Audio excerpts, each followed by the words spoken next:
Boa tarde. Tá, seja bem-vinda aí a mais uma aula. Vou esperar só mais um minutinho aí, dar uma tolerânciazinha aí. Se aparecer mais alguém, se não aparecer, a gente continua assim mesmo, tá bom? Tá bom.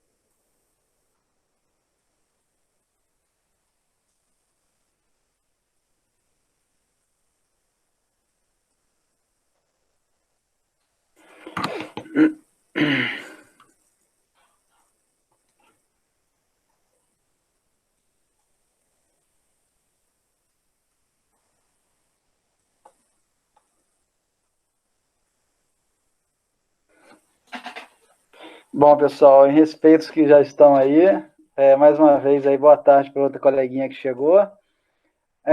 Vamos então iniciar nossa aula de hoje. Só para início aqui, teve uma coleguinha na semana passada, eu acho que foi a Vitória Oliveira. Ela me fez aí duas perguntas. Uma delas foi sobre o planeta, se eu não me engano, foi o planeta Júpiter, o menor de todos, que Plutão, ah, Plutão.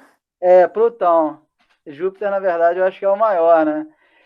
Por que que ele não vai se distanciando infinitamente do Sol, né?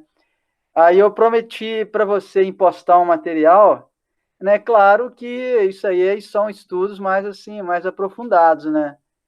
E aí só vou postar ele aqui, mas e ele vai ficar também no nosso material da aula. Aí, se você, por curiosidade, quiser fazer uma pesquisa, sei que se interessa, não sei, pela área de ciências exatas, né?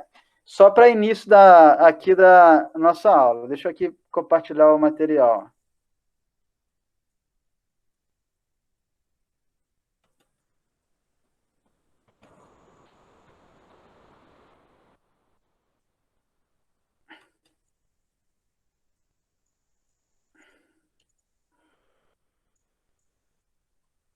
Vamos lá, tá aqui no finalzinho.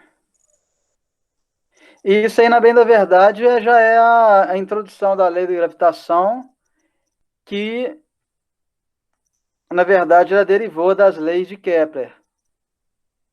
Deixa eu ver aqui onde está o material.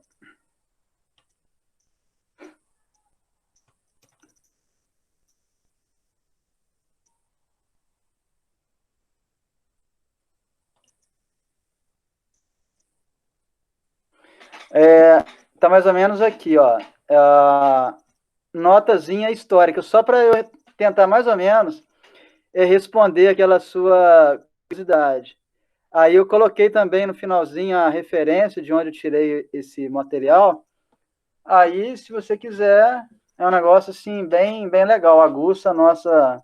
Professor, Ah, eu vou ter que abrir de novo o aplicativo porque parou de eu receber áudio, não sei se está me ouvindo, tá mas espera bom. aí rapidinho. Tá, eu vou aguardar. Assim que tiver ok, você me dá o retorno.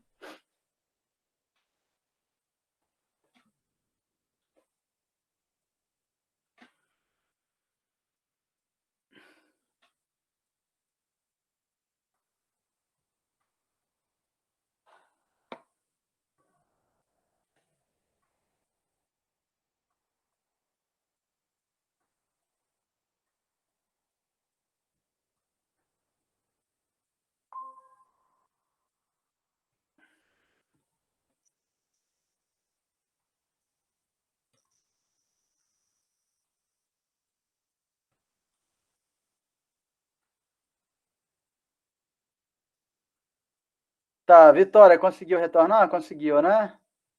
Consegui. Tá, deixa eu postar aqui novamente.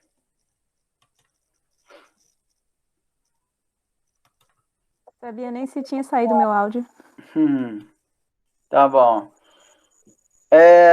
Tá conseguindo ver bem, então, aí, né? A lei da gravitação universal, né?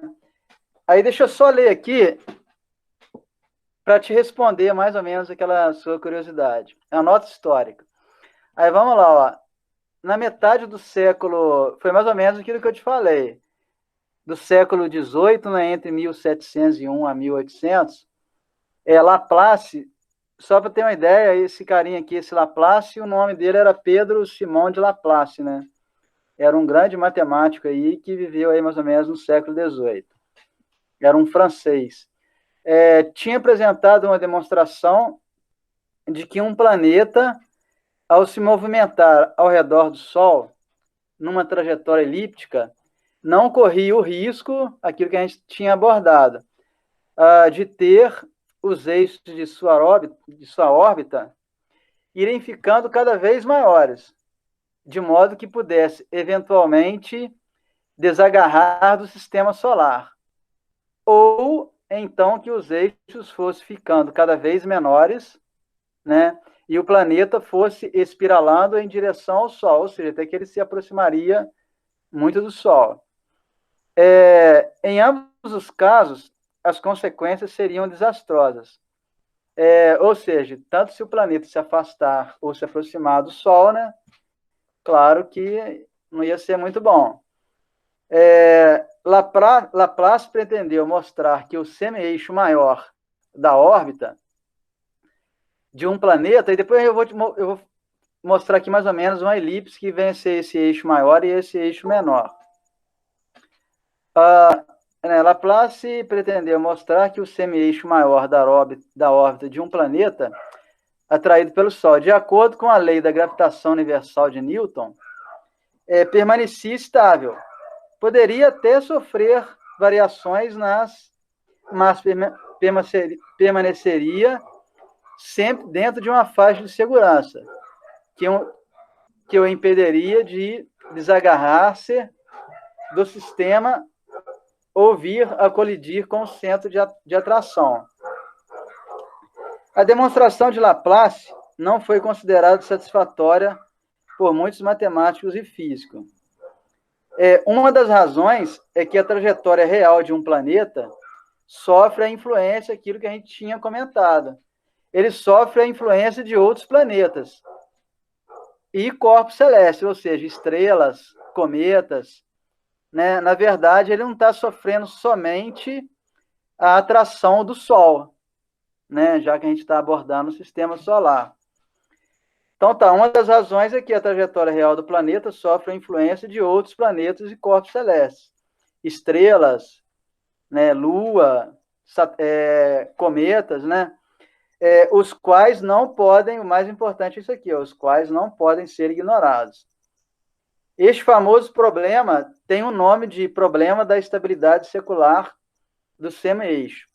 Esse famoso problema tem o nome de... na verdade, estava repetindo, né? Na verdade, ele não foi bem resolvido satisfatoriamente. O que eu acho mais legal aí, ó, ou seja, na verdade, ele não foi resolvido satisfatoriamente até hoje. Aí a referência está embaixo aí, módulo 2, né? E tiver um tempinho, procura pesquisar isso aí. Né? Isso aí já é um estudo avançado de equações diferenciais. Né? Quem for partir para a área de ciências exatas vai estudar isso aí com mais profundidade. A outra pergunta que você tinha me feito também é sobre a dilatação do tempo e da massa, não foi isso que você tinha me perguntado?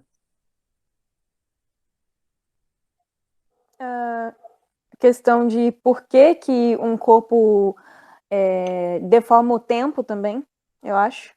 Sim, olha só. Na bem da verdade, isso aí ele está dentro da teoria da relatividade espacial de Newton. Né? Só que, eu só vou lembrar aí, ele ganhou acho que um prêmio Nobel em Física se eu não me engano, foi em 1919, não foi graças a essa teoria dele aí da relatividade restrita. Não foi por causa disso, foi por um outro efeito que ele demonstrou lá que a luz também, que a onda eletromagnética também é uma matéria. Mas, enfim, isso aí está dentro da relatividade, da teoria da relatividade restrita de Einstein, que ele fala o seguinte, que quando um corpo, né, ele estiver viajando próximo à velocidade da luz, né, existe uma compressão do tempo. Se eu não me engano, também existe o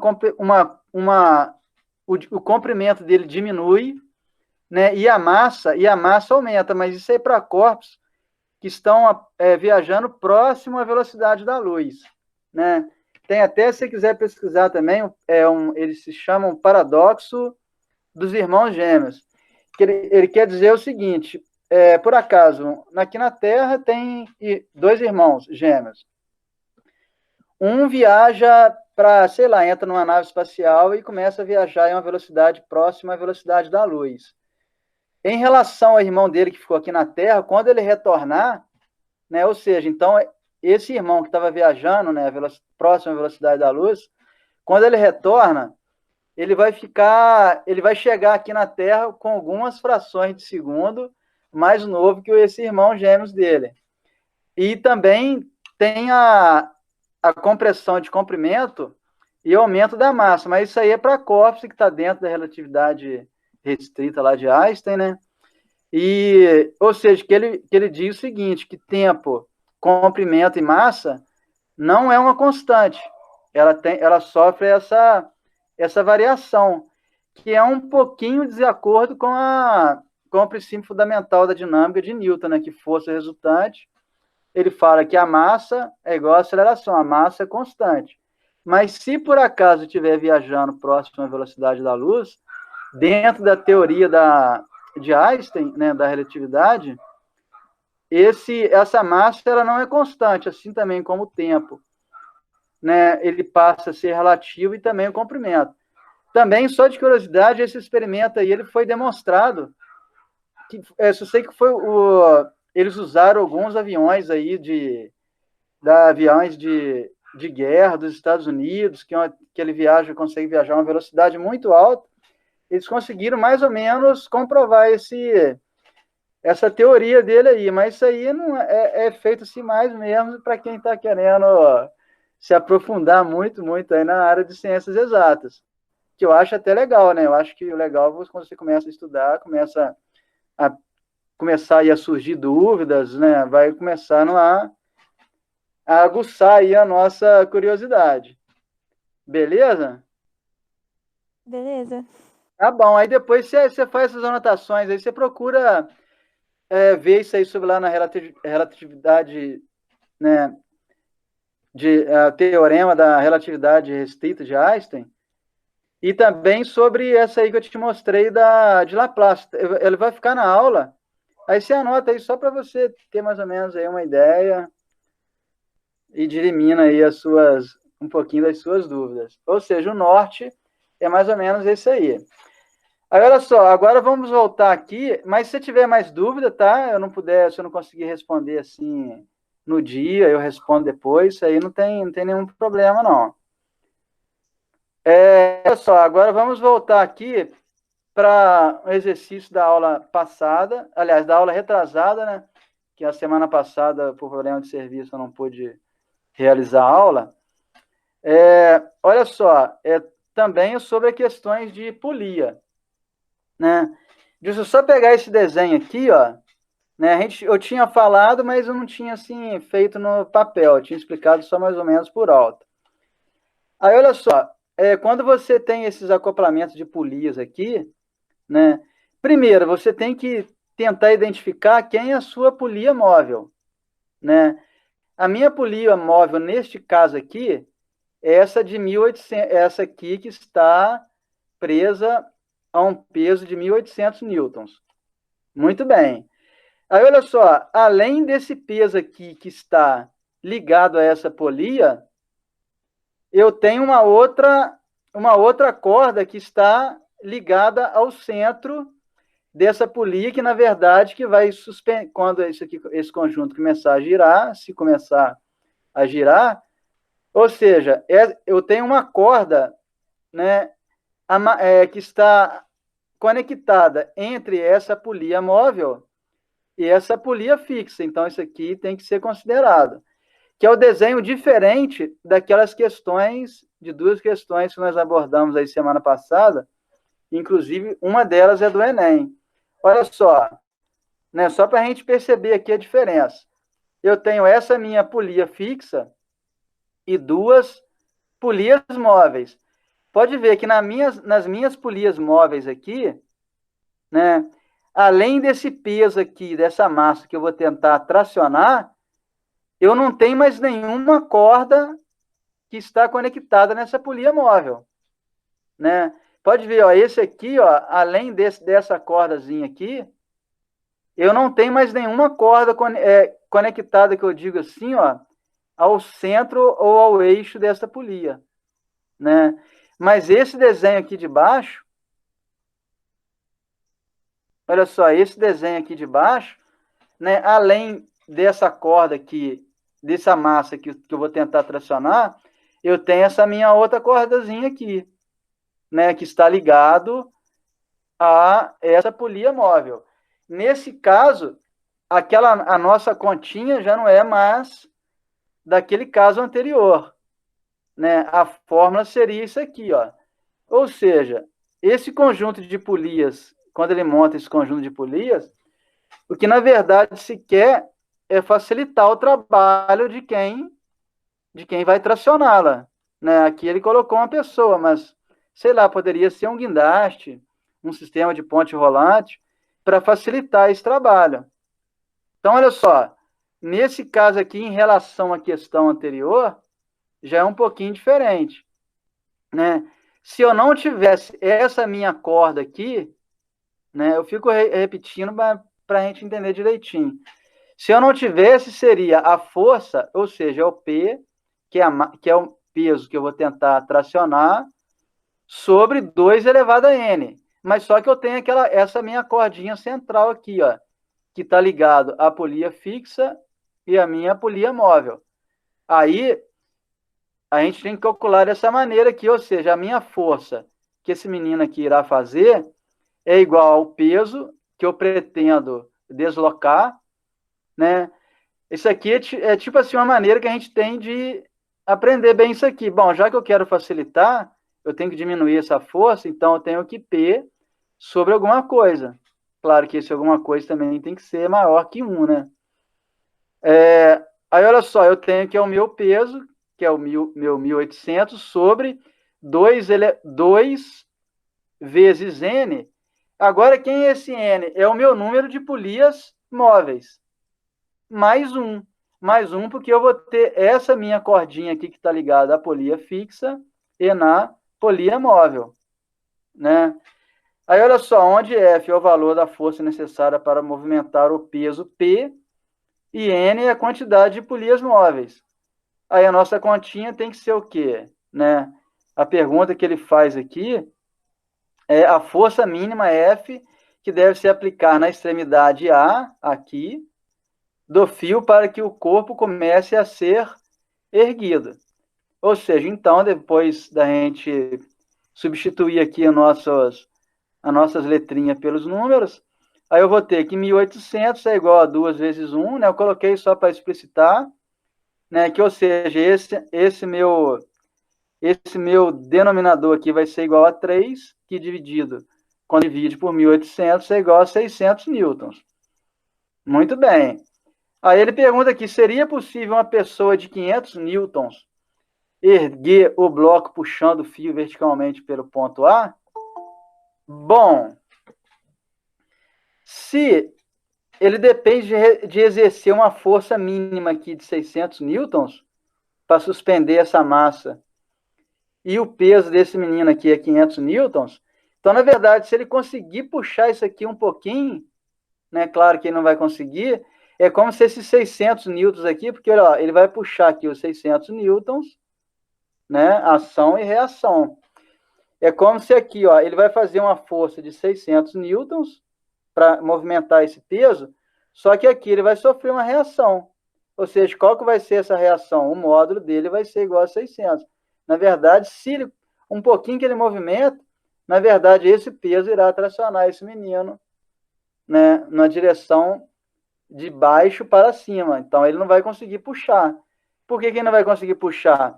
Ele tinha que ter, no mínimo aqui, um peso, uma massa, aliás, o peso desse garoto tinha que ser no mínimo 600 newtons.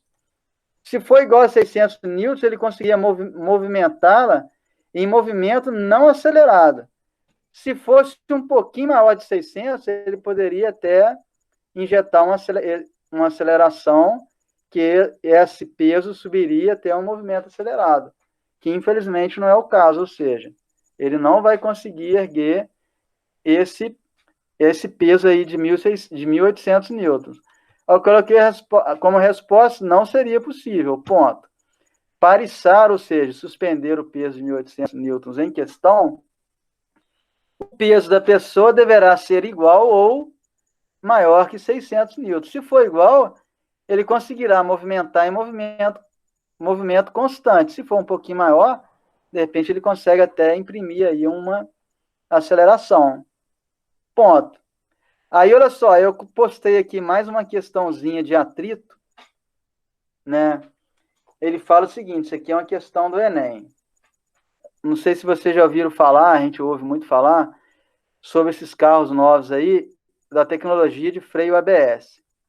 Né? Os freios ABS são importante medida de segurança no trânsito, os quais funcionam para impedir o travamento das rodas do carro quando o sistema de freios é acionado. Liberando as rodas quando estão no limiar. No limiar aqui, ó, é como se ele estiver atingindo a força de atrito estático máxima, né? Ou seja, aí no caso, essa roda vai travar, ela vai deslizar ou vai patinar, né? No limiar do deslizamento. Ponto. Quando as rodas travam, a força de frenagem é governada pelo atrito cinético.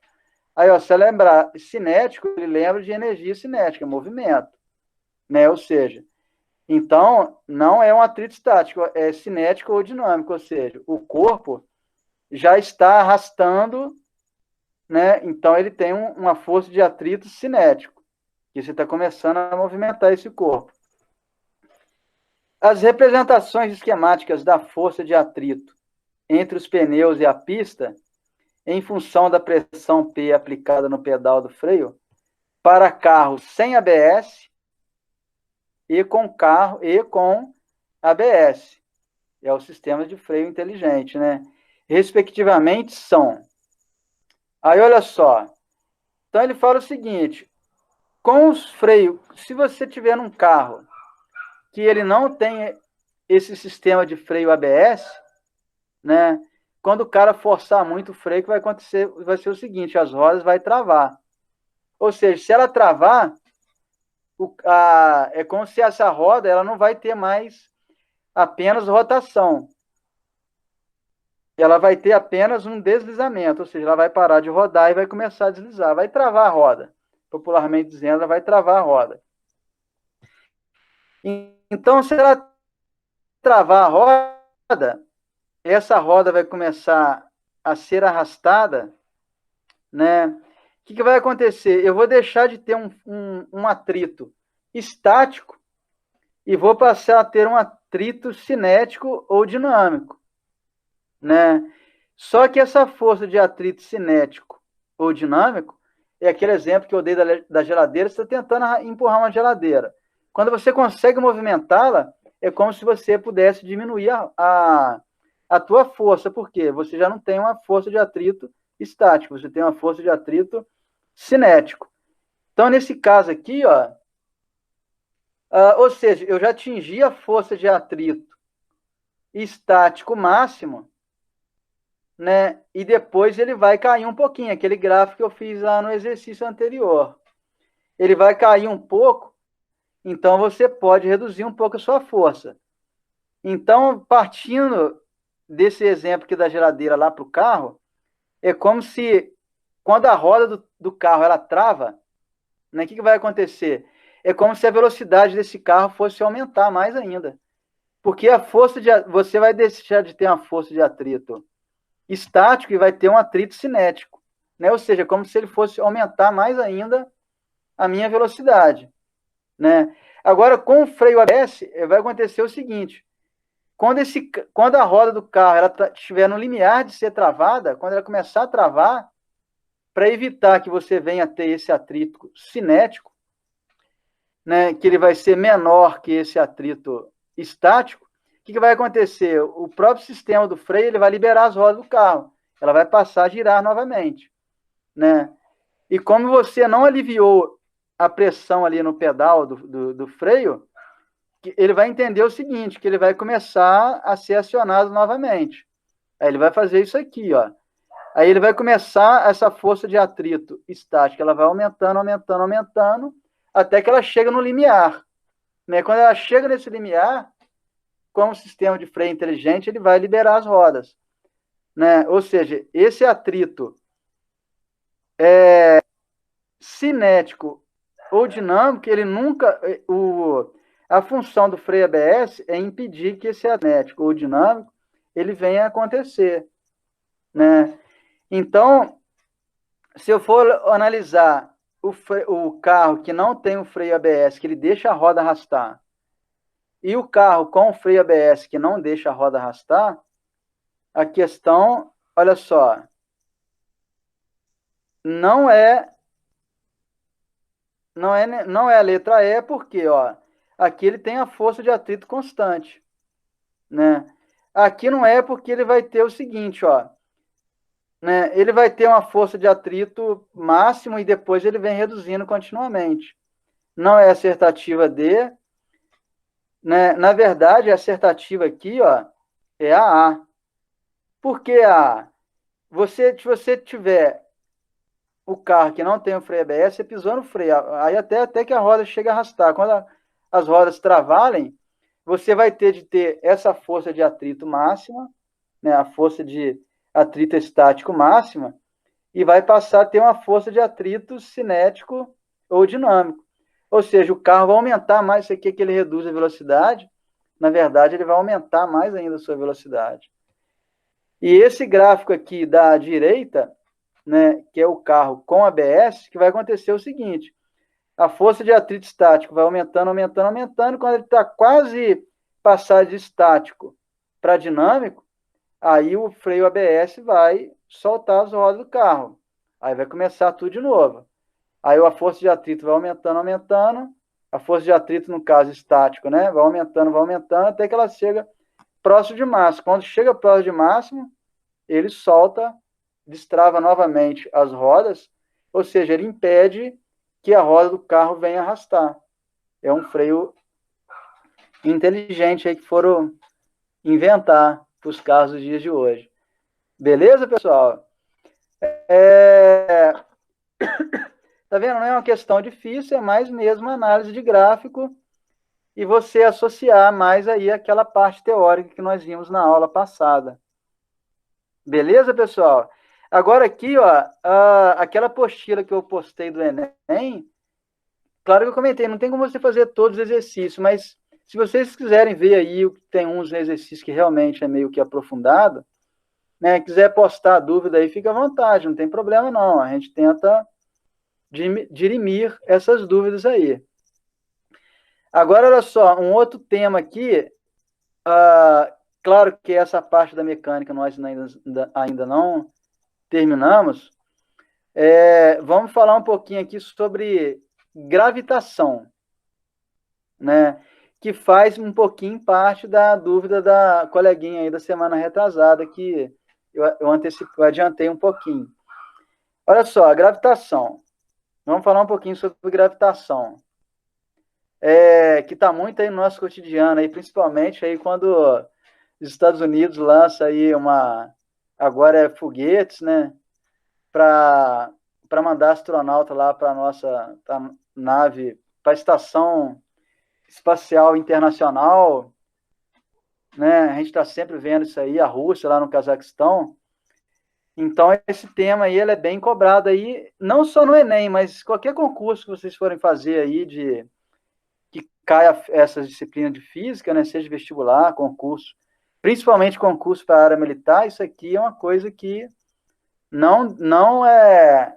Vocês têm que estudar direitinho, que ele não deixa de cair, sempre cai. Então, vamos lá, ó. Em 1543 foi publicado o trabalho de Nicolau Copérnico. Em 1473, né, a data de nascimento e morte dele, em que ele propunha um sistema de mundo heliocêntrico, ou seja, o Sol no centro, em que os planetas eles descrevem trajetórias circulares, né, a diferença de Nicolau Copérnico para Kepler, né, está apenas aqui, ó, ele descreve trajetória circular em torno do Sol, né? No entanto, logo foi verificado que esse sistema não explicava adequadamente as observações astronômicas feitas na época. A explicação correta foi dada pelo alemão Johannes Kepler, né, 1571 a 1630, que apresentou suas conclusões na forma de 3 leis. Isso aqui, pessoal, vou só abrir aqui um grifo aqui. Ele demorou 17 anos para formular essas 3 leis dele aí, que são válidas, né? Inclusive a partir das leis de Kepler, que Newton descreveu, deu uma forma matemática para a lei da gravitação universal, que a gente vai ver logo adiante, né? E foram publicadas entre 1609 e 1619. Muito bem. Uma curiosidade aqui, que Kepler, ele era mais ou menos aí contemporâneo a... Como é que chama aquele físico italiano mesmo?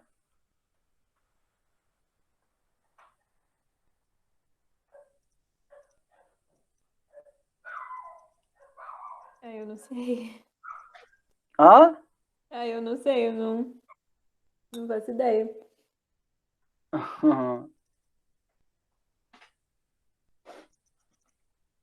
Muito bem. Ele teve, por exemplo, ele era contemporâneo a esse físico italiano, é o cara aí que começou com a Isso, física Torricelli? experimental. Hã? Torricelli foi o menino que mandou aqui no chat. Não, Galileu Galilei. Ah, Galileu Galilei. Esse cara aí foi importantíssimo aí, a partir dele que começou-se a fazer experimentações na física, né? O cara formula uma lei, vamos tentar montar um aparato aí para provar na prática se essa lei é válida ou não. Então, olha só, ele era contemporâneo a Galileu Galilei. Eu não sei se vocês já ouviram falar aí sobre uma polêmica, que, na bem da verdade, Galileu Galilei ele foi condenado pela Inquisição, porque alguns religiosos aí, eles aceitavam que a Terra era o centro do universo, e não o Sol. Ou seja, os religiosos da época, né, não entrando assim em polêmica, né, mas isso aí é fácil, isso aí está descrito na história da física, né, que, sei lá, o pessoal da religião lá na época aceitava que a Terra era o centro do universo. E Galileu Galilei, ele arrumou um problema lá no caso, que ele foi até condenado pela Inquisição, só que ele voltou atrás nesse posicionamento dele. Ele levantou essa hipótese do sistema heliocentrismo, ou seja, o Sol é o centro do universo. Como ele era italiano, né, eu fiz até essa pergunta há pouco tempo a um professor, ele ficou assim meio que na dúvida também.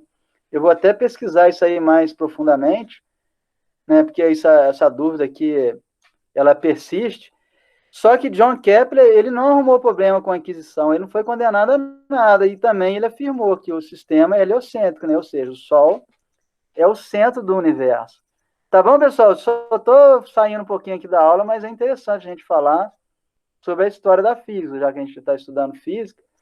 Né? Eu não sei se é porque ele era um cidadão alemão, a Alemanha na época, como, sei lá, fosse uma grande nação que dominasse o mundo hoje, isso aí eu não sei por quê. Mas ele, a mesma afirmação que ele teve em relação a Galileu Galilei, ele não arrumou nenhum problema com ninguém. Galileu Galilei, ele foi condenado lá pela igreja, só que ele voltou atrás no posicionamento dele, né? Ou seja, aí entra aí um ponto de interrogação. Mas, muito bem. Né? E que apresentou as conclusões na forma das 3 leis. Muito bem, ó. Aqui, pessoal, olha só. Né? Depois eu vou ler aqui a primeira lei de Kepler. Aqui, ó, olha só, se vocês forem ver aqui, essa linha tracejada aqui, né, pode ver que essa elipse aqui, ela é bem achatada. Ou seja, ela tem, ó, o Sol é como se ele tivesse no F2 ou F1, né? E vice-versa, eu tenho F1, tá? Depois, se vocês quiserem, eu até faço um estudo maior sobre a elipse, né? Sobre lá as características de uma elipse. Né? Na verdade, essa minha linha tracejada aqui, ó, é como se fosse o semi-eixo maior, né? E se eu colocasse ela aqui exatamente no meio dessa linha tracejada aqui e traçasse uma perpendicular, né? Ou seja, eu ia pegar a parte menor aqui dessa elipse, eu tinha o semi-eixo menor, né? Aí essa elipse aqui, ela tem umas características, mas aí eu tenho que fazer melhor o desenho para vocês, para explicar melhor. Mas basicamente é o seguinte, a elipse é como se você tem um cilindro paralelo e você corta ele em diagonal, que se você olhar para frente, você vai ver aí essa elipse, né? Ou seja, então, o Nicolau Copérnico, ele descreveu, mas só que os planetas, eles descreviam trajetória circular. Kepler já previu que não era circular, eram elípticas. Né? Eu já até naquele material que eu postei aí, falo alguma coisa sobre isso aí, sobre o semi-eixo maior, né? Trajetórias elípticas. Né? Aí o que ele observou na primeira lei? A primeira lei de Kepler. Ó, os planetas, né, tá vendo aqui? Ó, ele não fala apenas o planeta. Ó, os planetas movem-se em redor do Sol em trajetória elípticas, estando o Sol em um dos focos. Né? Ou ele vai estar aqui, ou vai estar aqui. Aí é questão da gente fazer uma atribuição. Né? Muito bem. Aí eu fiz aqui uma observação. Isso aqui também eu já vi isso aí em questão de concurso. O ponto da trajetória que está mais próximo do Sol é o P, olha só, mais próximo, mais perto, né? Lembra essa ideia aqui de periélio. Então, quando o Sol está mais próximo do Sol, aliás, quando a Terra, ou planeta qualquer, né, estiver mais próximo do Sol, né, é chamado de periélio. E o ponto mais afastado do Sol é o afélio, ou seja, nessa outra extremidade aqui. Ou seja, mais afastado do Sol nesse ponto. É o afélio. Muito bem, então a primeira lei é basicamente que ele começou a pegar um planeta, se eu não me engano foi Marte, e começou a observar lá durante 17 anos a trajetória desse planeta.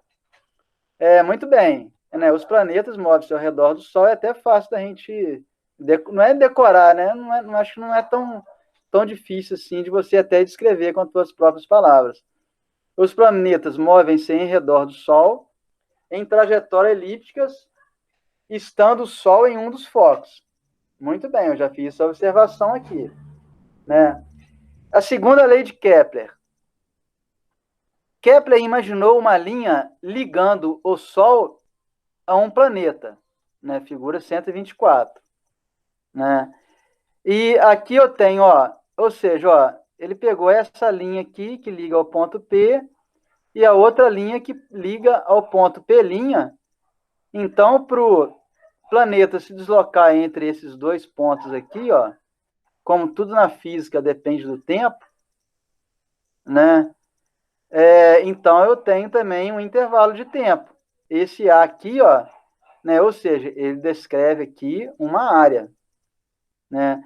Então, olha só, considerando o movimento do planeta uma posição P para uma posição P' e um intervalo de tempo ΔT, ele calculou a área varrida pela linha, fazendo isso vários intervalos de tempo. Ele chegou à sua segunda lei. A lei que liga o Sol a um planeta, ele varre áreas iguais em tempos iguais, né? Essa lei tem uma consequência importante que, por ser obtida observando a figura 125. Olha só, qual é a consequência importante dessa lei aqui, ó? Eu tenho mania de dizer que, às vezes, poxa, o verão passa mais rápido. E se você for basear nessa lei de Kepler aqui, realmente, nosso verão, ele é um pouco mais curto. É justamente porque o verão, né, quando o Sol, a Terra está mais próximo do Sol, ou seja, está mais quente.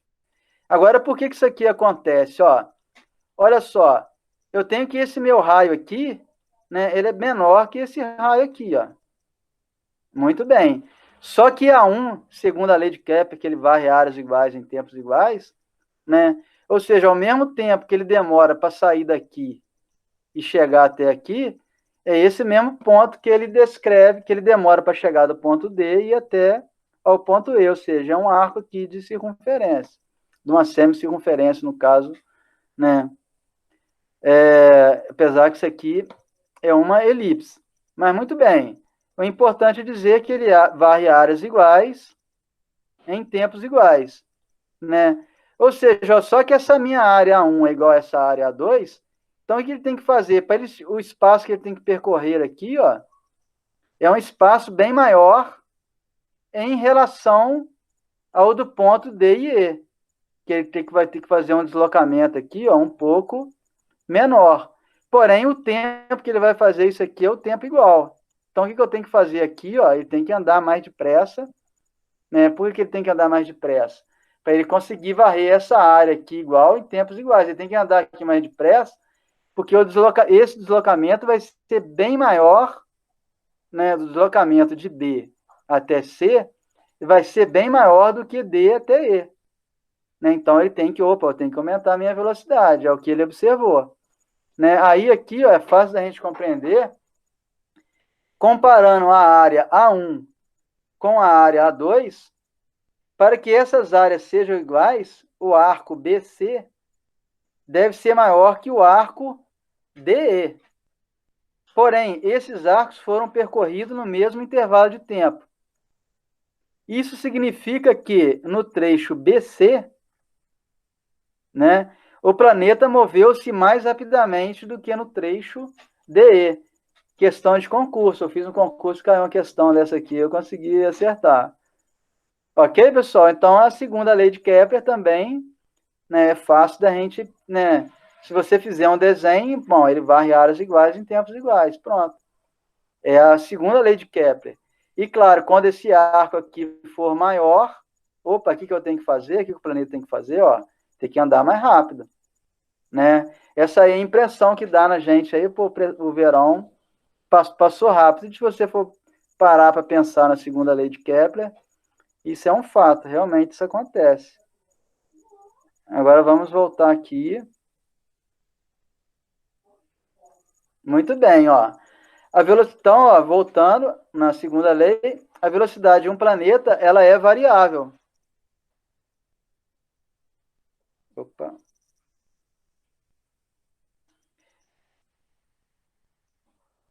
A velocidade de um planeta é variável. Ela aumenta à medida que o planeta se... Olha lá, ó, é fácil a gente perceber. Ó, ela aumenta na medida que o planeta se aproxima do Sol e diminui à medida que se afasta. Muito bem. Agora aqui, ó, a terceira lei de Kepler. Depois a gente vai dar prosseguimento aqui na próxima aula. Eu vou até conversar com a Juliana. Se ela quiser, a gente pode fazer aula aí no nosso período de recesso, não tem problema nenhum. Tá bom? Eu entro num acordo com ela, se ela permitir. Aí eu faço um desafio com vocês aí, ó. Toca direto, que a nossa aula está um pouco atrasada por causa dessa Covid aí, ou seja, 15 dias a mais aí que eu acho que a gente vai perder e não vai ser legal. Mas aí tudo bem, é uma coisa meio subjetiva, meio pessoal, né? Então, muito bem, ó. Terceira lei de Kepler. Kepler colocou o período T, Vocês lembram aí, gente, o que vem a ser esse período T? Vamos ver se vocês estão afiados aí. O que significa dizer o período T? O T é um tempo, né? Vamos lá, vamos ver se alguém se lembra o que é o período T. É aquela coisa de frequência? Olha só, na verdade, sobre período? Olha Alguma só, coisa assim? o período, na verdade, ele é o inverso da frequência. O T, ele é igual, ó, pode anotar no caderno aí, o T é igual a 1 sobre F. Ele é o inverso da minha frequência. Né? Qual é a tradução de período? Na verdade, período é o tempo necessário para que o planeta ele dê uma volta completa. Né? A gente está analisando apenas uma volta completa. A frequência seria o número de voltas em apenas uma unidade de tempo. Está vendo como é que é o inverso? O que é o período? É o tempo necessário para uma volta. A frequência é o número de voltas em uma unidade de tempo. Beleza? Porque isso aí às vezes é meio confuso. Período, frequência é um pouco confuso. Né? Aí, né, a gente tem que arrumar uma ferramenta aí para a gente distinguir bem o período e a frequência. O que é o período? É o tempo necessário para um ciclo. A frequência são tantos ciclos em uma unidade de tempo. Claro que no SI, essa unidade de tempo vem a ser os segundos. Beleza, pessoal? Então, o T, período, é o tempo necessário para um ciclo completo. Muito bem. Então, olha só, de cada planeta, né? Isto é, o tempo que cada planeta gasta para executar uma volta completa em torno do Sol. Em seguida, procurou uma relação entre o período T e a medida do semi-eixo maior. Esse semi-eixo maior aqui, ó, é o que liga, é a distância, né, entre os pontos A e o outro meu ponto, que está na outra extremidade, a linha.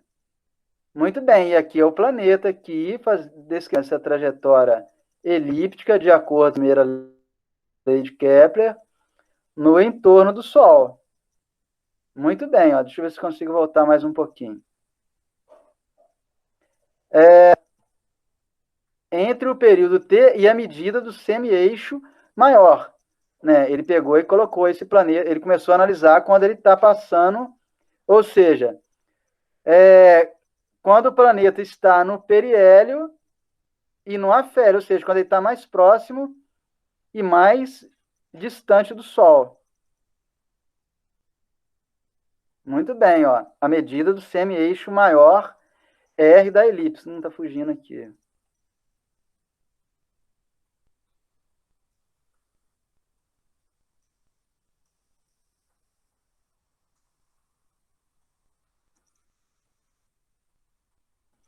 Tá. Que é a distância medida do planeta. Caramba, tá fugindo. E o centro do Sol, também chamado de raio médio da órbita. Né? Ele pegou e começou a fazer essa análise. Ó, vou observar, quando o planeta sai daqui, dá uma volta completa, é o período. Né? Ou seja, ele saiu do ponto A e retornou novamente ao ponto A, ou seja, ele deu um ciclo completo, então é o período. Tempo necessário para uma volta completa, ou para um ciclo. Muito bem. Aí ele pegou e descreveu aqui e descreveu essa leizinha dele aqui, ó, a terceira lei. O quadrado do período de qualquer planeta, né? Olha só, de qualquer planeta, seja lá Plutão, Júpiter, qualquer um planeta do nosso sistema solar, né? É proporcional, não, o quadrado do período de qualquer planeta é proporcional ao cubo do semi-eixo maior de sua órbita. Ou seja, t ao quadrado é igual a essa constante k vezes r ao cubo. Eu vi aqui, pessoal, tem uma questão discursivas, tá? Para quem pretende fazer a área militar, né, que eu acho que o nosso curso é um pouco... Pelo menos eu não fico limitado apenas ao Enem. A área limitar caiu uma questão discursiva do ITA uma vez, que eu vi, é para você deduzir quanto que vale essa constante K aqui, né? Depois a gente pode deduzir, né? Qual é o valor dessa minha constante K.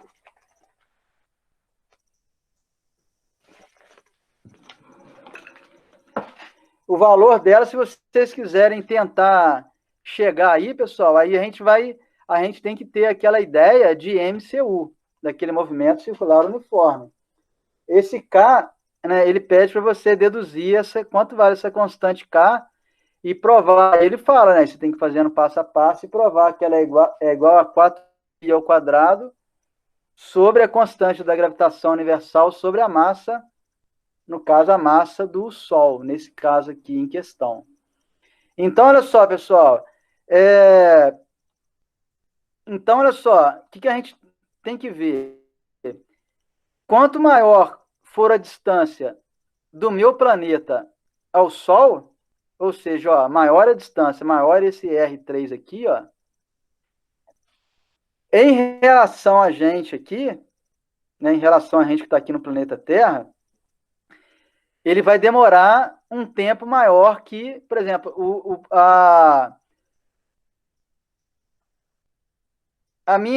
o tempo necessário para o planeta Terra dar uma volta aqui no entorno do Sol, ou seja, o movimento de translação dele, se eu não me engano, é 365 dias e algumas horazinhas aí.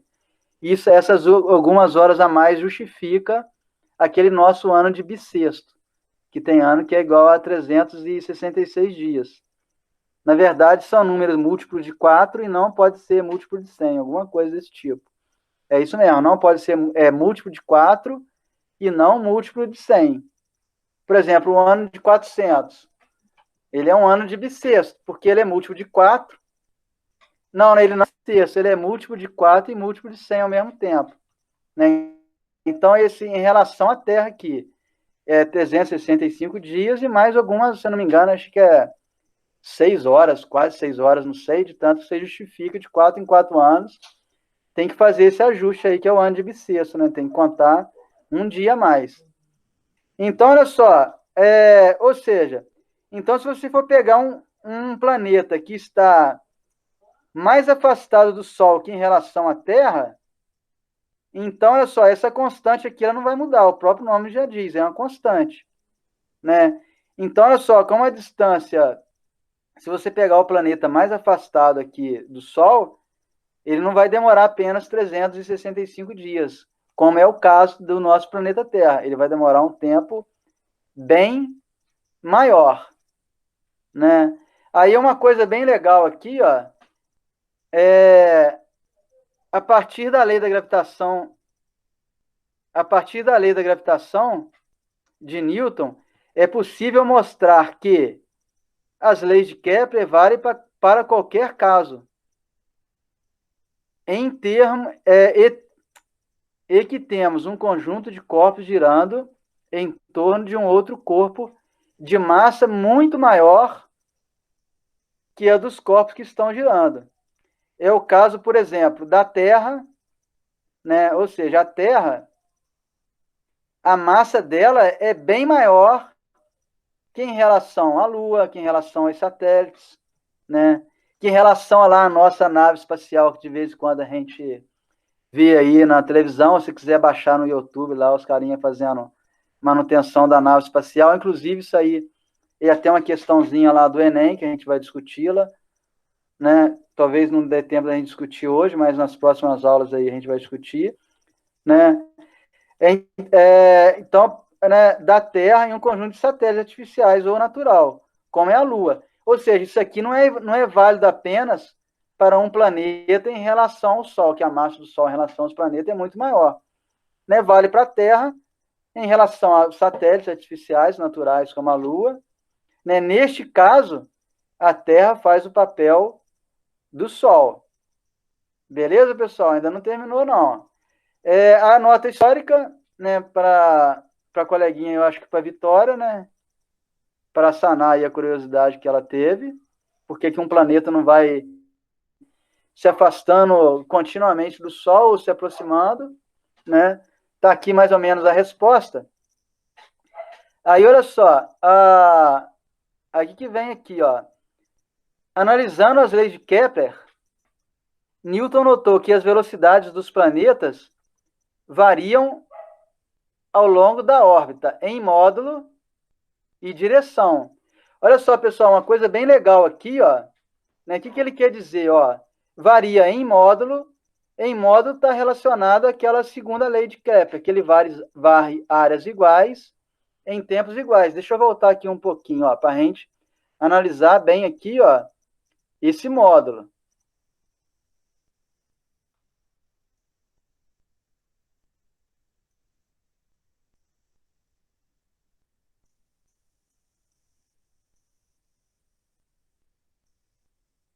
Aqui, tá aqui, ó. Que ele quer dizer o seguinte.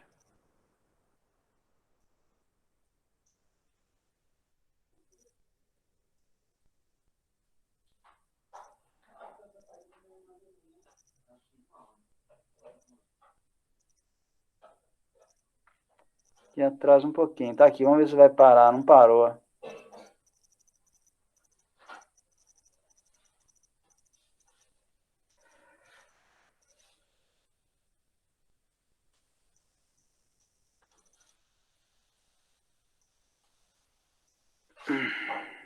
Na verdade, essa figurinha aqui que eu quero. Olha só, então, ó, ele observou que a velocidade do planeta, ela varia em módulo, né? Ou seja, ó, quando ele está mais próximo do Sol, o planeta, a velocidade dele começa a se alterar em relação quando o planeta está mais afastado. Beleza. O que ele fala aqui também, ó? Que ela altera em módulo e em... Agora eu vou voltar aqui de novo, ó.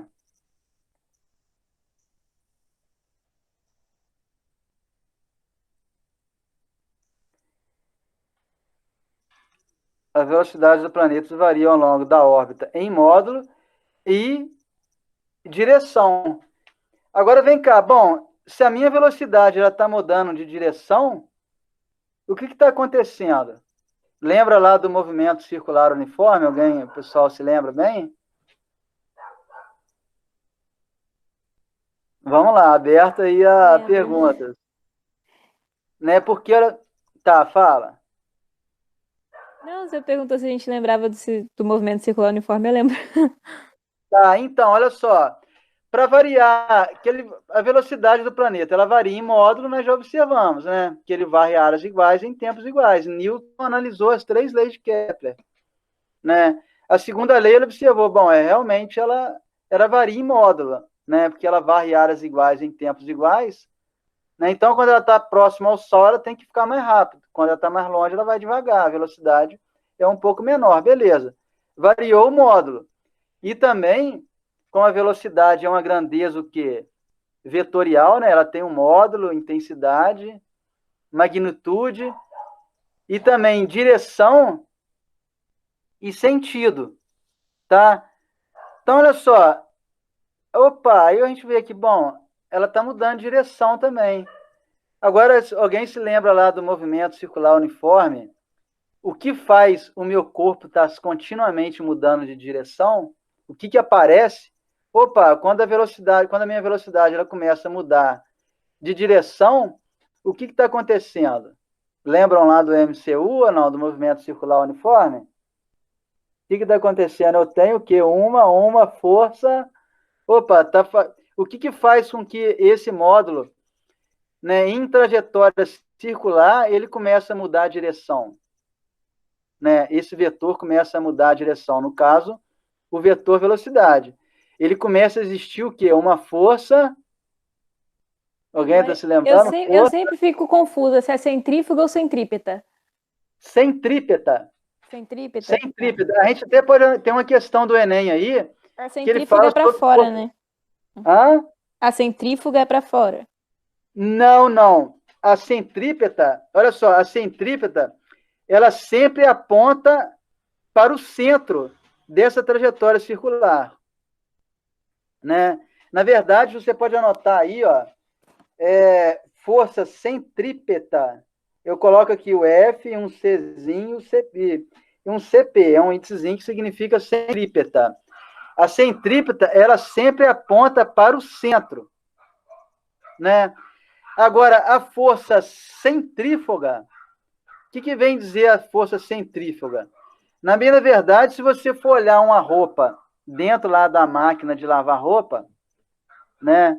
Ou seja, o estágio final é centrifugar, né? Olha só a maneira que você tem de você distinguir bem isso aí da força centrípeta e da força centrífuga. No caso, esse estágio final de quando, né, a gente coloca lá a roupa na máquina de lavar roupa, o estágio final agora vai centrifugar. Pode olhar nos comandos da máquina de lavar roupa que tem lá, ó, agora vai centrifugar. Tem esse comandozinho, eu vou botar a roupa para centrifugar. Na verdade, essa força centrífuga, ela só percebe quem está dentro desse ente que está em rotação. Por exemplo, a roupa toda úmida dentro da máquina de lavar roupa, é só apenas a roupa que vai sentir essa força centrífuga. Né? Na verdade, é como se essa força centrífuga está expulsando o quê? As gotículas de água para o exterior desse movimento circular. Né? Então, olha só, a força, a direção, né, já que esse módulo, esse ente aí em trajetória circular, ele está mudando a direção, ele vai parecer a força centrípeta. E essa força centrípeta, ele vai apontar para o centro. Se a gente voltar aqui, lá no nosso desenho aqui, acima aqui, ó, tá vendo como é que é umas polêmicazinha boa, que é aí que a gente aprende? Por exemplo, ó, essa minha figura aqui, né? Acho que todo mundo está percebendo, né? O meu planeta, suponhamos que ele está fazendo essa trajetória aqui, ó. Ele está mudando continuamente em módulo e também está mudando em direção. Então, na verdade, o que vai aparecer aqui é uma força centrípeta. Essa minha força centrípeta é como se ela tivesse continuamente, tá, pessoal? Essa minha força centrípeta, né? Eu estou observando isso nela. Na força centrífuga, apenas o planeta ia observar isso, né? Agora, eu olhando para o desenho, eu que sou um ente externo aqui a esse desenho, eu consigo observar que a minha força centrípeta, independente da minha posição aqui, que o planeta esteja nessa trajetória elíptica, ele está sempre apontando para o centro do Sol. Ok, pessoal? Ele está apenas apontando para o centro do Sol. Ao passo que a minha força centrífuga, aí no caso apenas o planeta Terra está percebendo essa força, é como se ela estivesse tentando expulsá-lo dessa trajetória elíptica. E ao passo que a força centrípeta está sempre apontando para o Sol. Ela sempre tenta mantê-lo nessa trajetória elíptica, no nosso caso. Conseguiram entender bem aí, fazer essa diferença de força centrífuga e força centrípeta. Depois eu vou mostrar uma questão do Enem aqui, aí eu já vou anotar aqui para a próxima aula. Né? Depois eu lembro aqui. É uma questão que caiu sobre força centrífuga e não força centrípeta. Então, feito bem essa diferenciação aí, então, olha só, aí voltando, né, em módulo é em direção, ou seja, ele está mudando continuamente em direção, né? Então, opa, vai aparecer a minha força centrípeta, tá? Então, ó, como a variação de direção é devida à força, né, a força o quê? A força centrípeta. Newton concluiu que os planetas e o Sol interagem à distância. Essa interação à distância aí é aquelas forças nós vimos nas leis de Newton, as forças de contato e a força de... Lembram aí ou não? Vamos lá, quem vai responder? Força de contato e força de... Ai, professor, não lembro. Força de campo. Ou seja, por que uma força de campo? Na verdade, bom, só existe duas forças, a força de contato e a força de campo, né? Nesse caso aqui é o campo o quê? O campo gravitacional. Ou seja, ó, vamos ver se a figura vai parar. Essa aqui serve. Então, olha só, entre o meu Sol aqui e o planeta Terra, existe uma força, mas olha só, o Sol, ainda bem, né, não está em contato com a Terra. Mas a Terra atrai o Sol e o Sol também atrai a Terra. Eles não estão em contato. Então, existe uma força de campo. A força de campo é a força de campo gravitacional.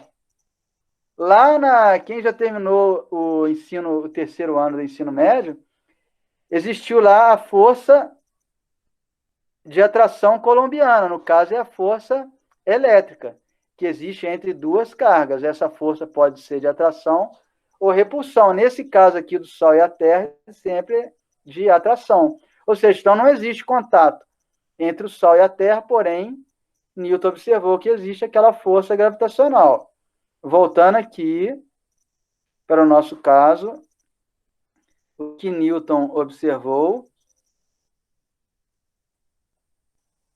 Então, olha só, analisando, né, que ele vai aqui, tá, interagem à distância, ou seja, aquela força de campo. As forças chamadas de gravitacionais, né? Aí o cara faz um elogio aqui, uma tremenda capacidade de generalização e um conhecimento profundo de matemática permitem a Newton descobrir que as forças gravitacionais, né, são funções do inverso do quadrado da distância e depende da massa de cada um dos planetas, né? Ou seja, a força de interação, essa força gravitacional aqui, né? Olha só, então, como é que Newton chegou a essa lei da gravitação universal aqui? Observando um conjunto das 3 leis de Kepler, né?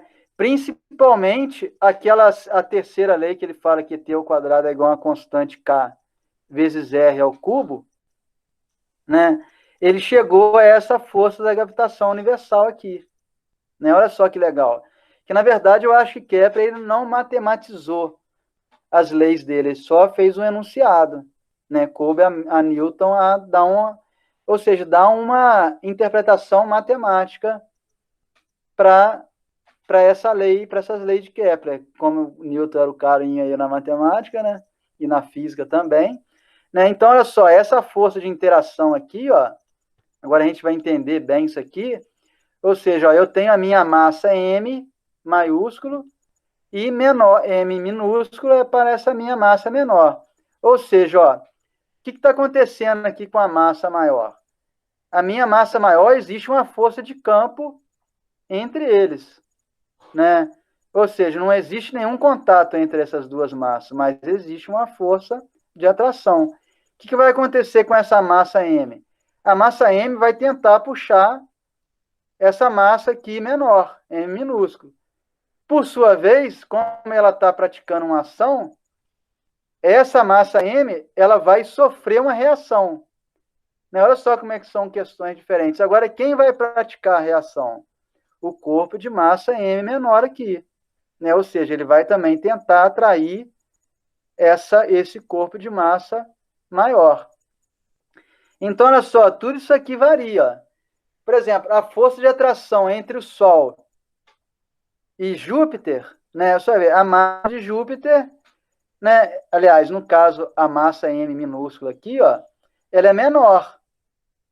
A distância também, ela é menor. A única coisa que vai ser constante aqui vai ser a massa M, no caso do nosso sistema planetário, a massa do Sol, né? E esse G, daqui a pouquinho a gente vai ver o que significa esse G, que é a constante de gravitação universal, que é uma constante muito, muito, muito pequena, tá? Aí vem aqui, ó, 2 corpos quaisquer atraem-se com forças proporcionais às suas massas, né? Beleza, proporcional às suas massas e inversamente proporcional ao quadrado da distância. Ou seja, aumentou a massa, se aumentar as massas, aumenta a força, é diretamente proporcional. Se aumentar a distância, diminui a força, ela passa a ser inversamente proporcional. Beleza, pessoal? Isso aqui que quer dizer, traduzindo mais ou menos, essa interpretação aqui de força proporcional e inversamente proporcional. Proporcional aumentou um, aumenta tudo. Inversamente proporcional, se eu aumentar o meu, no caso, o meu denominador, claro que o meu quociente vai diminuir. Isso quer dizer que é inversamente proporcional. Muito bem. Olha só, a força F, né, da figura 3, é uma força de campo central, isto é, atua, né, a distância ao longo da reta que une os centros dos corpos. Aqui, ó, essa reta aqui, ó, está concentrada no centro de cada corpo e a reta que liga, que faz a ligação aqui entre eles. Muito bem. Aí vem aqui, ó, na expressão G, né, aquela constante de gravitação universal, vocês podem ver aqui, gente, que é uma constante muito, muito, muito, muito pequena, assim como a constante de Planck lá da física moderna também é muito pequena. Então, essa constante da gravitação universal aqui, ó, é 6,67, 6,67, né? Vou até colocar aqui, ó. Acho que nem vai precisar, 0,67, vezes 10 elevado a menos 11, né? Aqui, tá, pessoal? É que eu não consegui colocar o menos 11 aqui de expoente. Esse Vzinho aqui para cima, aqui apontando para cima, né? Com o vértice apontando para cima, é elevado a menos 11. Ou seja, eu tenho aqui, ó, 0,0000, um monte de zero, e o finalzinho aqui termina com 667. Aquela notação científica. Em SI. Pode ver que toda constante, sempre que a gente ouvir falar em constante, essa constante, ela é adimensional, ela não tem uma dimensão, ela não é metro, não é quilômetro, não é, sei lá, gramas, é adimensional, é o número, é uma constante, é um número qualquer, né? SI, que é a constante da gravitação universal. Olha só, o mais interessante aqui, ó, veja bem, se você for pegar de exemplo aí, ó, dois colegas, né? Ou seja, uma distância entre eles aí de 1 metro, né? Você não existe uma força de atração, só que ela é muito pequena. Por quê? Por causa dessa constante G aqui. Na verdade, né, a força de atração entre duas pessoas, vamos analisar duas pessoas, né, é a massa de uma pessoa vezes a massa de outra pessoa, né, vezes essa constante aqui, ó, 6,67 vezes 10 elevado a menos 11, ou seja, essa força é muito, muito pequena. Né, ainda vou dividi-la pela distância aí entre elas ao quadrado e vai se tornar menor ainda. Então, sendo a constante G muito pequena, a força F somente terá intensidade apreciável ou perceptível, né? Ou vai ser redundante, vai levar em consideração, se ao menos uma das massas for elevada, como é a massa de um planeta.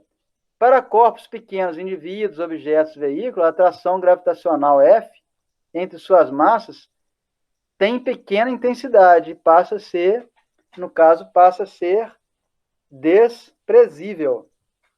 Muito bem. Aí, olha só, a partir dessa lei da gravitação universal aqui, aí Newton também conseguiu descobrir a aceleração da gravidade. Né? Outra coisa também que muda muito aqui, eu acho que eu não coloquei aqui no texto, a aceleração da gravidade. Né? Só que não vai dar tempo da gente explanar bem isso aqui.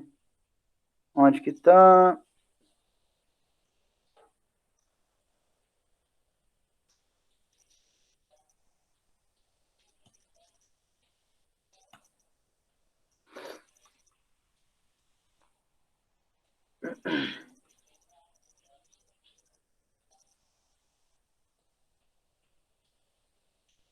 Aqui, ó, aceleração da gravidade.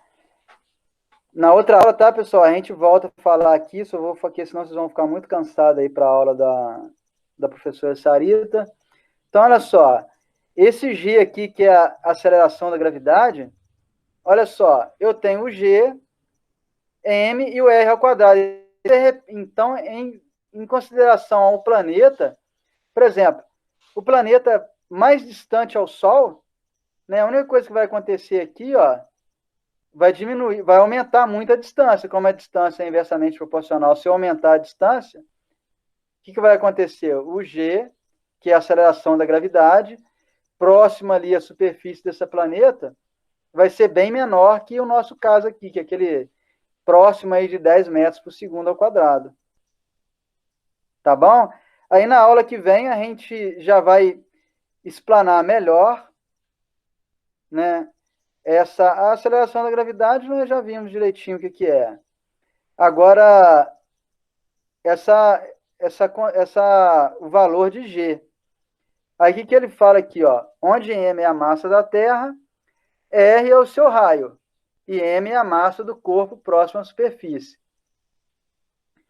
Como o peso P é igual a massa vezes a minha gravidade, né? É a própria força de atração. Aí, se eu equiparar essas duas coisas aqui, ó, força de atração é igual ao peso, né? Quem que é a minha força de atração gravitacional? É a constante da gravitação vezes m, a massa de um corpo maior vezes a do corpo menor, nesse caso aqui é o Sol, né? Sobre r ao quadrado, que é igual a massa vezes a gravidade. Eu corto essa massa aqui do lado esquerdo da igualdade com a outra massa do lado direito da igualdade, vai sobrar apenas que G, né? G é igual ao G maiúsculo, que é a constante da gravitação universal, vezes a massa sobre R ao quadrado. Então, se você for pegar isso aqui e substituir esse G, que ele é aquele 667 vezes 10 elevado a menos 11, vezes a massa do Sol sobre a distância média entre o planeta Terra e o Sol, vocês vão chegar aqui, isso é próximo a... Depois vocês fazem aí de curiosidade, tá, pessoal? Que é igual a 9,98 vezes 10 elevado... vezes 10 metros por segundo ao quadrado. No caso do planeta Terra. Tá bom? E vamos ver se dá tempo só de eu fazer mais um pouquinho, mais alguma coisinha aqui. Ah, não, pessoal, eu vou querer acelerar muito, não vai ficar legal. Tá bom, pessoal? Surgiram aí, tá vendo como é que a gente já pegou as leis de Newton, né? A primeira, a segunda lei de Newton, aquelas teorias lá do movimento circular uniforme, da maneira que você vai avançando com o estudo, você vai agregando e sedimentando mais ainda o nosso conhecimento aqui. Tá bom, pessoal? Alguma dúvida? Estou aberto aí a alguma dúvida. Podem falar. Pra mim não ficou dúvida, não. Tá. Isso aí... Pra mim também tá de boa. Tá, né?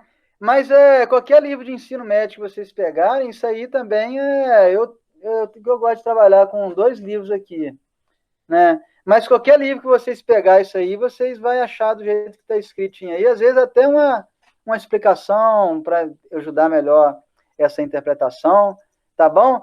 Então, olha só, na semana que vem eu vou postar uma questão aí do Enem com relação à força centrífuga, para a gente sedimentar melhor esse conhecimento, e a gente dá continuidade aqui com a gravitação universal, tá bom? E a gente vai discutir também como é que a gente chega àquela constante K, lá da terceira lei de Kepler, que T ao quadrado é igual a uma constante vezes R elevado à terceira, ou ao cubo. Aí a semana que vem a gente vê melhor isso aí e estudem. Não deixe de pegar exercício fazendo, tá?